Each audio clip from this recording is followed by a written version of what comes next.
건강에 도움되는 정보 메디인에서 살펴가십시오. 오늘도 쿠키뉴스 유수인 기자 나와 있습니다. 안녕하세요. 안녕하세요. 자, 오늘 어떤 주제 준비되어 있습니까? 최근 코로나와 겨울 추위로 인해서 집안에 머무는 일이 예전보다 좀 많아졌습니다. 네. 이렇게 집안에서의 일상이 이어지면서 바르지 못한 식생활 습관들이 조금씩 쌓여가는 경우가 많은데요. 오늘은 아직 끝이 보이지 않는 코로나 시대의 집콕 생활에서 꼭 주의해야 할 식생활 습관으로는 어떤 것들이 있는지 자세히 알아보는 시간 갖겠습니다. 네. 코로나 사태의 장기화로 감염 우려와 함께 우리 일상생활 속에서도 여러 변화가 나타나고 있는데요. 자, 오늘은 꼭 알아야 할 식생활 습관에 대해서 살펴보고 가도록 하겠습니다. 자, 먼저 코로나 이후에 식생활에 어떤 점들이 좀 많이 달라졌습니까? 코로나 확산으로 재택근무나 온라인 수업을 듣는 등 외출을 좀 자제하는 움직임이 좀 커지면서 외식은 줄어든 반면 집에서 온라인으로 음식을 구매하는 사람들이 눈에 띄게 증가하고 있습니다.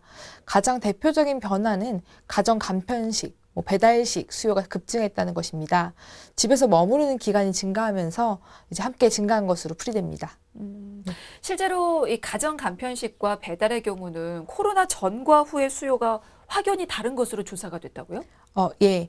그 국내 한 쇼핑 웹사이트에서 코로나 이후 이제 7개월과 코로나 직전 7개월의 가정 간편식 판매 신장률을 조사한 결과 코로나 전에 비해 코로나 후의 판매율이 약 23%나 증가한 것을 이제 확인할 수 있었습니다. 또 배달에 대한 관심도도 꾸준히 상승세를 유지하고 있는데요. 아무래도 사회적 거리두기 단계 상향 조정에 따라 가정 간편식, 배달 등으로 집에서 먹는 수요가 크게 늘어난 것으로 보입니다. 네. 특히나 이렇게 짧은 시간에 간편하게 조리해서 먹을 수 있는 가정식 이 대체 식품을 이용하는 사람들, 사실 저도 참 애용을 하는 편인데 주변에서도 정말 쉽게 찾아볼 수가 있습니다. 그런데 이런 가정식 대체 식품이 한 끼 식사를 대체할 수 있는 영양소가 과연 충분한 것이냐 하는 우려의 목소리 또한 좀 커지고 있는데요. 이와 관련된 조사가 최근에 진행이 됐어요. 최근 식품의약품안전처는 대형마트, 온라인 쇼핑몰, 편의점 등에서 판매하는 가정식 대체식품 총 6,391개 제품을 대상으로 영양성분 함량을 조사했는데요. 그 결과 가정간편식 시장이 급팽창했지만 한 끼 식사로는 열량이 부족하고 대신에 그 나트륨은 기준치를 초과해 섭취 시 좀 주의가 필요한 것으로 나타났습니다. 그렇군요. 그러니까 대부분 충분한 열량이나 혹은 균형 잡힌 영양소를 포함하고 있지 않다는 것으로 좀 해석을 할 수가 있을 텐데 네. 그러면 식품별로는 어떻게 좀 조사가 됐습니까? 제품을 이제 28개 식품 그룹으로 이제 구분해서 열량, 나트륨, 당류, 탄수화물, 단백질 등 주요 영양 성분에 대해서 이제 함량을 조사해 보니 주로 한 끼 식사로 섭취하는 볶음밥, 컵밥, 죽 등의 평균 열량은 하루 열량 섭취 참고량 2,000칼로리 대비 각각 19.4%, 15.6%, 13.1% 수준으로 한 끼 식사를 대신하기에는 좀 부족했습니다. 또 김밥, 햄버거, 샌드위치, 유탕면 등 이런 제품은 절반 이상에 해당하는 61.2%가 고열량이면서 저영양식품인 것으로 나타났습니다. 네, 이렇게 열량이 과도하거나 영양이 부족한 것도 문제지만 요즘 대부분의 식품들이 나트륨 기준치를 넘어서고 있다고 합니다. 자, 그렇다면 나트륨 함량은 어떻게 되는지도 좀 볼까요? 네. 1회 섭취 참고량당 평균 나트륨 함량은 유탕면의 경우 1,461.6mg, 면류가 1,204.3mg, 도시락이 1,150.7mg, 김밥은 1,086.6mg 순으로 나타났는데 한 끼만으로도 나트륨의 1일 기준치인 2,000mg의 50% 이상을 섭취하게 됩니다. 또 햄버거, 죽, 떡볶이의 나트륨 함량은 가정 간편식이 외식이나 가정식의 평균보다 약 20% 이상 높았습니다. 네. 자, 그러면 이런 간편식에 가장 많이 노출돼 있는 사람 꼽자면 중고등학생을 좀 꼽을 수가 있을 것 같습니다. 편의점을 정말 많이 이용을 하더라고요. 자, 그러면 어느 정도나 자주 갈까? 그와 관련된 조사도 나와 있죠.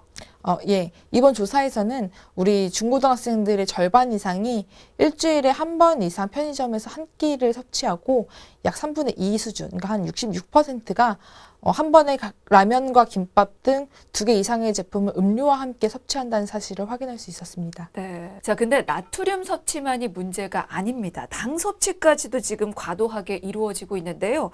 최근에 청소년과 청년들 사이에서 당 섭취량이 굉장히 급증했다고 하더라고요. 그 이유는 어떻게 됩니까? 아, 네. 아마 이제 많이들 아실 텐데, 네. 그 코로나19 장기화로 인해서 SNS에서 스트레스 해소 및 집콕놀이로 이제 달고나 커피 등 이런 단음료의 인기가 증가하고 있기 때문인데요. 특히 음료는 청소년, 청년층들의 주요 당원 식품이기도 해서 당이 많이 들어있는 음료 과다 섭취에 주의해야 할 것으로 보입니다. 네, 네. 뭐 최근에 SNS상에서 정말 인기가 돼서 10대부터 뭐 20, 30대까지 선풍적인 인기를 끌고 있는 음료가 흑당 혹은 달고나 음료라고 하는데요.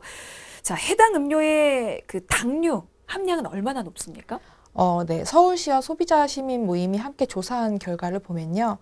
흑당 달고나 음료 한 컵을 마시면 1일 당류 기준치의 34.8%, 최대 54.5%까지 섭취하게 된다는 조사 결과가 나왔습니다. 흑당 음료는 각설탕 약 12개, 달고나 음료는 각설탕 11개 분량의 당류가 있는 것과 같다고 하는데요. 특히 달고나 음료는 커피 음료에 그 설탕을 주재료로 만든 달고나 토핑을 올리고 거기에 또 시럽 등을 첨가해 담류 함량이 좀 더 높아진다고 합니다. 네, 자, 이렇게 다양하게 출시되는 가정 간편식 그리고 여러 음료들을 좀 건강하게 섭취하기 위해서는 나트륨과 당류를 조절해서 섭취하는 아주 현명한 선택이 또 필요할 텐데요. 관련해서 또 내용 살펴보고 가도록 하겠습니다. 먼저 가정 간편식의 건강한 선택법 어떤 게 있을까요? 첫 번째로 제품을 구매할 때 이제 유사 제품이라고 하더라도 원재료와 영양 성분 함량이 좀 다르다 보니까 성분을 좀 확인하고 구매하는 것이 중요합니다. 예를 들어서 뭐 최근 한 끼 식사 대용으로 섭취가 늘어나는 샐러드는 채소를 기본으로 이제 함께 곁들여 먹는 원재료나 드레싱에 따라서 열량이 좀 다르기 때문에 다이어트나 뭐 영양 섭취 등 목적에 맞는 다양한 선택을 할 수 있습니다. 두 번째로는 구매한 제품의 영양 성분 함량에 따라서 적절하게 좀 조절해 드시는 이제 습관이 필요합니다.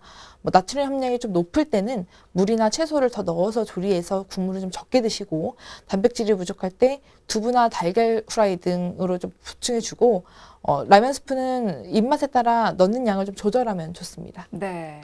그러니까 조리법을 좀 달리하거나 혹은 뭐 식재료들을 가감하면서 먹는 그런 지혜가 필요하다는 얘기인데요.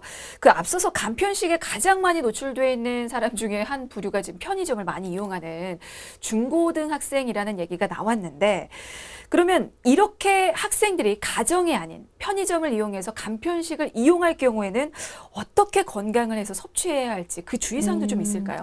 네, 아무래도 중고등학생들은 편의점 등에서 음료를 구매를 한다면 네. 물이나 보리차 등 당류가 없거나 우유처럼 함량이 비교적 적거나 아니면 단백질 함량이 좀 높은 이런 선택을 하시는 것이 좋겠습니다. 네, 뭐 물론 이렇게 간편식을 이용하는 소비자들이 본인들의 어떤 건강을 생각해서 좀 현명하게 고르고 그리고 섭취하려는 그런 노력들도 필요하겠지만 일단은 애초에 좀 건강한 식품을 만들고 그리고 뭐 관련 정보를 제공하기 위한 그런 대책도 마련돼야 하지 않을까라는 생각도 좀 드는데요. 예, 맞습니다. 그래서 식약처는 이제 앞으로 가정 간편식 제조업체에서 저염, 저당 제품을 좀 생산할 수 있도록 지원 및 생산을 유도하고 소비자에게는 안전과 영양을 고루 갖춘 제품을 선택할 수 있도록 유통제품의 영양성분 함량 비교 분석, 당, 나트륨 저감 현황 등에 대한 정보를 계속해서 제공할 계획이라고 합니다. 조사 제품에 대한 영양성분 함량 정보는 식품안전나라의 식품영양성분 데이터베이스를 통해 제공할 예정이라고 하니 참고하시기 바랍니다.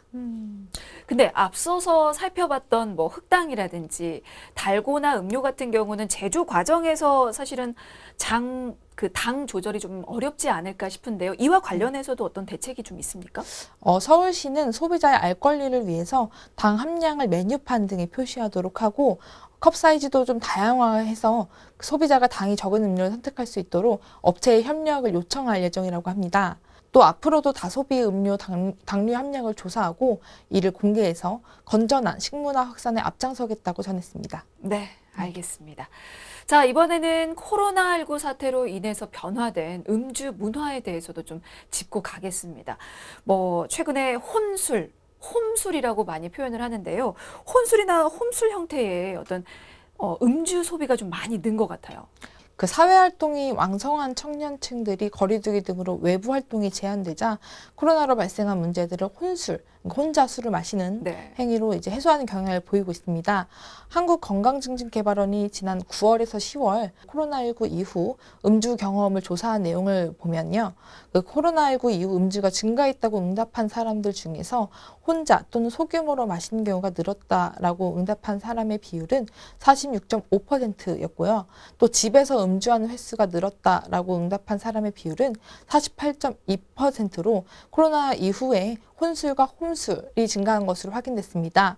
성별로는 여성이 이제 남성에 비해 약 2배 이상 높았고요. 연령별로는 30대에서 가장 높은 것으로 나타났습니다. 네, 지금 음주 횟수도 좀 많이 는 것 같고 아무래도 그러다 보니 음주량도 늘었겠죠. 전보다 이렇게 횟수나 량이 늘어난 이유, 아무래도 뭐 사회적 거리두기, 그러니까 뭐 외부 활동 제한이 가장 크겠습니까? 예, 그 음주량 증가 이유에 대해서는 집에서 보내는 이제 시간이 증가해서가 69%로 가장 많았고요. 네. 이어서 활동이 줄고 할 일이 없어져서가 15%, 학업, 취직 등 미래에 대한 걱정 때문이 9%, 코로나 확산 및 감염에 대한 걱정 때문이 7%로 집계됐습니다. 네, 사실 뭐 술을 마시면 일시적으로라도 그런 우울한 기분이 좀 풀어질 수가 있기 때문에 뭐 코로나로 인해서 우울하거나 불안한 사람들이 자가 처방식으로 술을 좀 많이 찾으시는 것 같은데요. 아무래도 혼자 마시는 술, 그러니까 혼술의 그 횟수가 좀 잦아지면 이게 알코올 중독으로까지 이어질 수가 있기 때문에 좀 특히 주의해야 된다고 하더라고요. 그 집에서 긴장감 없이 마시는 혼술은 더욱 자제가 어렵기 때문에 음주가 습관화될 가능성이 높다고 합니다. 혼술이 이제 습관처럼 굳어지면 자신도 모르는 사이 점점 음주량과 빈도가 늘어나 알코올 의존증으로 이어질 수 있다는 지적도 나오고 있는데요. 혼술은 다른 사람과 함께 마시는 경우보다 알코올 의존증으로 입원할 확률이 최대 9배까지 높다는 연구 결과도 최근 있었습니다. 네, 그러니까 집에서 한두 잔 마시던 습관이, 그러니까 행동이 습관이 되고 그게 나도 모르는 사이에 알코올 의존증으로 발전할 수가 있기 때문에 각별히 주의를 좀 하셔야 되는데요. 이런 알코올 의존증이 해마다 늘고 있는 추세라고요? 예, 코로나 우울을 해소하기 위해 혼술하는 사람이 늘면서 알코올 의존증으로 치료받는 사람들도 이제 좀 늘고 있습니다. 특히 20대, 30대 젊은 여성들이 알코올 의존이 점점 많아지고 있는 것으로 조사됐습니다. 그러면 그 알코올 의존증을 의심할 수 있는 증상은 어떤 것들이 있습니까? 전문가에 따르면 음주로 인해서 대인관계에 좀 문제가 생기는데도 지속해서 술을 마시거나 그런 술 마신 양이 점점 늘어나거나 같은 양으로도 만족감이 좀 줄어드는 등의 증상이 나타난다면 알코올 의존증을 의심해야 한다고 합니다. 또 알코올 의존증이 의심될 때는 혼자서 해결하려고 하지 말고 반드시 전문가의 도움을 받는 것이 중요하다고 합니다. 네. 근데 사실 이걸 많이들 경각심을 느끼지 않고 계셔서 그게 문제인데, 알코올 의존증으로 인해서 발생할 수 있는 문제라면 어떤 게 있을까요?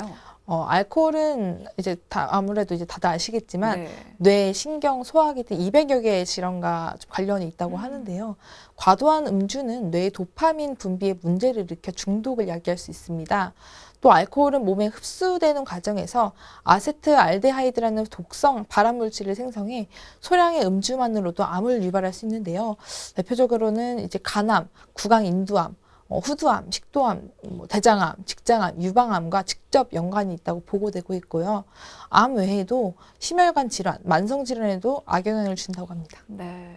그런데도 흔히 뭐 하루에 한 잔 마시는 술은 뇌졸중을 예방해 준다더라 이런 통설을 믿고 조금 마시는 술은 건강에 오히려 좋다라고 말씀하시는 분들도 계시는데, 하지만 이건 역시 우리가 오해하고 있는 부분이죠. 최근에 이제 국내 연구진이 음주 습관과 뇌경색 발생의 연관성을 분석한 결과 소량의 음주로도 장기적으로는 뇌경색 예방에 효과가 없다는 연구 결과가 나왔습니다.